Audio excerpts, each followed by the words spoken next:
Welcome to ಜಯಂತಿಸ್ kitchen. ನಾನಿವತ್ತು ಗುಲಾಬ್ ಜಾಮೂನ್ ಮಾಡೋದು ಹೇಗೆ ಅಂತ ತೋರಿಸ್ತೀನಿ. ಹೇಗೆ ಮಾಡೋದು ಅಂತ ನೋಡೋಣ. ನಾನು ಈ ರೀತಿ ರೆಡಿ ಪಾಕೆಟ್ ತೊಗೊಂಡಿದ್ದೆ. ಅದನ್ನು ಈ ರೀತಿ ನಿಧಾನಕ್ಕೆ ಹಾಲಿನಿಂದ ಕಲಿಸ್ಕೋಬೇಕು. ಸ್ವಲ್ಪ ಸ್ವಲ್ಪನೇ ಹಾಲು ಸೇರಿಸ್ಕೊಂಡು ಇದನ್ನು ನೀರಿನಿಂದನೂ ಕಲಿಸ್ಕೋಬೋದು.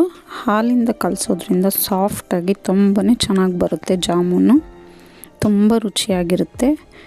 ನಾವು ಒಂದೇ ಸತಿ ಹಾಲು ಸೇರಿಸ್ಕೋಬಾರ್ದು. ನಿಧಾನಕ್ಕೆ ಸ್ವಲ್ಪ ಸ್ವಲ್ಪನೇ ಸೇರಿಸ್ಕೊಂಡು ಈ ರೀತಿ ಕಲಿಸ್ಕೋಬೇಕು.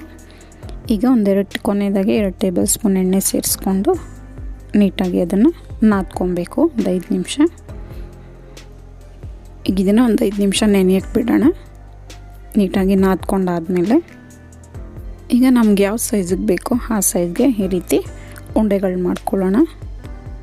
ಇದಾದಷ್ಟು ಮೀಡಿಯಮ್ ಸೈಜಲ್ಲಿದ್ರೇ ಒಳ್ಳೆಯದು. ಆಮೇಲೆ ನಾವು ಪಾಕದಲ್ಲಿ ಹಾಕಿದಾಗ ಇದು ದಪ್ಪ ಆಗುತ್ತೆ.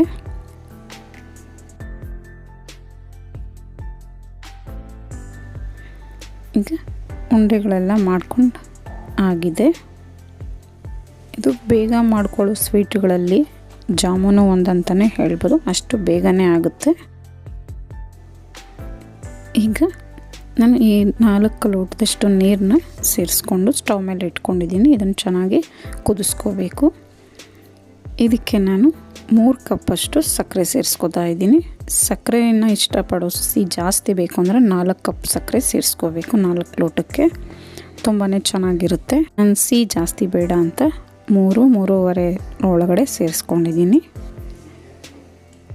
ಈಗ ಪಾಕ ಕುದಿಯೋಷ್ಟಕ್ಕೆ ಈ ಕಡೆ ಎಣ್ಣೆ ಕಾಯಕ್ಕಿಡೋಣ. ಎಣ್ಣೆನೂ ಚೆನ್ನಾಗಿ ಕಾಯಬೇಕು. ಈ ಪಾಕಕ್ಕೆ 1-2 ಏಲಕ್ಕಿನ ಬಿಡಿಸಿ ಸೇರಿಸ್ಕೊತಾ ಇದ್ದೀನಿ. ಇದರಿಂದ ಪಾಕ ತುಂಬಾ ಫ್ಲೇವರ್ಫುಲ್ ಚೆನ್ನಾಗಿರುತ್ತೆ. ವಾಸನೆ ಘಮ ಘಮ ಅಂತ. ಈಗ ಪಾಕ ಚೆನ್ನಾಗಿ ಕುದೀತಾ ಇದೆ. ಇದು ತುಂಬ ಗಟ್ಟಿ ಪಾಕ ಮಾಡ್ಕೋಬೇಕಾಗಿಲ್ಲ. ಸಕ್ಕರೆ ಕರಗಿದ ಮೇಲೆ ಒಂದು ಸ್ವಲ್ಪ ಹೊತ್ತು ಚೆನ್ನಾಗಿ ಕುದಿಸ್ಕೊಂಡ್ರೆ ಪಾಕ ರೆಡಿ ಆಗುತ್ತೆ. ಈಗ ಎಣ್ಣೆನೂ ಚೆನ್ನಾಗಿ ಕಾದಿದೆ. ಈಗ ನಾವು ಮಾಡಿಟ್ಕೊಂಡಿರೋ ಉಂಡೆಗಳನ್ನೆಲ್ಲ ಒಂದೊಂದಾಗಿ ಇದಕ್ಕೆ ಸೇರಿಸ್ಕೊಂಡು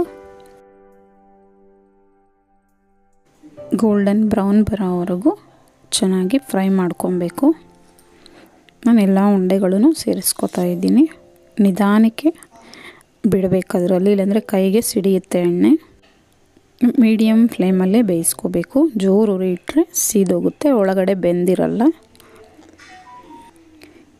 ಈಗ ಇದನ್ನೆಲ್ಲ ಫ್ರೈ ಮಾಡ್ಕೊಂಡಾಗಿದೆ. ಈ ರೀತಿ ನಾನೆಲ್ಲ ಒಂದು ಕಡೆ ತೆಗೆದಿಟ್ಕೊಂಡಿದ್ದೀನಿ. ಇದೊಂದು ಸ್ವಲ್ಪ ಆರಿದ ಮೇಲೆ ನಾವು ಪಾಕ ರೆಡಿ ಮಾಡಿ ಇಟ್ಕೊಂಡಿದ್ವಲ್ಲ, ಆ ಪಾಕಕ್ಕೆ ನಿಧಾನಕ್ಕೆ ಸ್ವಲ್ಪ ಸ್ವಲ್ಪನೇ ಸೇರಿಸ್ಕೊಳ್ಳೋಣ. ಇದೆಲ್ಲ ಸೇರಿಸ್ಕೊಂಡಾದಮೇಲೆ ಒಂದು 10 ನಿಮಿಷ ಹಾಗೆ ಬಿಡಬೇಕು. ಆಗ ಪಾಕ ಎಲ್ಲ ಈ ಉಂಡೆಗಳೆಲ್ಲ ಪಾಕನ ಚೆನ್ನಾಗಿ ಹೀರ್ಕೊಡುತ್ತೆ. ಈಗ ಗುಲಾಬ್ ಜಾಮೂನ್ ರೆಡಿ ಆಯಿತು. ಈ ಗುಲಾಬ್ ಜಾಮೂನ್ ರೆಸಿಪಿ ನಿಮ್ಗೆ ಇಷ್ಟ ಆದಲ್ಲಿ ಲೈಕ್, ಶೇರ್ ಆ್ಯಂಡ್ ಸಬ್ಸ್ಕ್ರೈಬ್ ಮಾಡಿ. ನಿಮ್ಮ ಅನಿಸಿಕೆ ಅಭಿಪ್ರಾಯವನ್ನು ಕಮೆಂಟ್ಸ್ ಮೂಲಕ ತಿಳಿಸಿ. Thank you for watching.